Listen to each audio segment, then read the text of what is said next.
টাঙ্গাইলে ১৪৪ ধারা উপেক্ষা করে ৩টি বাড়িতে অগ্নিসংযোগ এবং ব্যবসা প্রতিষ্ঠানে ভাঙচুর করেছে দুই দল গ্রামবাসী।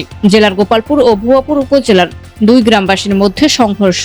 পরিস্থিতি নিয়ন্ত্রণে শুক্রবার সকালে ১৪৪ ধারা জারি করে প্রশাসন। তবে সেই নিষেধাজ্ঞা উপেক্ষা করে আবারও সংঘর্ষে জড়ায় দুই গ্রামবাসী। আগুন দেওয়া হয় বসতবাড়ি ও ব্যবসা প্রতিষ্ঠানে। এতে আশেপাশের এলাকায় ছড়িয়ে পড়ে আতঙ্ক। পরিস্থিতি নিয়ন্ত্রণে অতিরিক্ত পুলিশ মোতায়েন করা হয়েছে। এখনো থমথমে পুরো এলাকা। বিস্তারকে কেন্দ্র করে তারা এই ধরনের সংঘর্ষে জড়িয়ে পড়ছে। সংশ্লিষ্ট আইন শৃঙ্খলা রক্ষাকারী বাহিনীর সহযোগিতায় আমাদের ঊর্ধ্বতন কর্তৃপক্ষের নির্দেশনা এবং আইনানুগভাবে আমরা পরিস্থিতি নিয়ন্ত্রণে আনার চেষ্টা করছি। এর আগে বৃহস্পতিবার রাতে আধিপত্য নিয়ে সংঘর্ষে একজন মারা যায়। ঘরবাড়ি ভাঙচুর, অগ্নিসংযোগ করা হয়। দ্বিতীয় দফায় মাইকিং করে সহিংসতার ডাক দেয় গোপালপুরের মানুষ। এরপরই স্থানীয় প্রশাসন ১৪৪ ধারা জারি করে।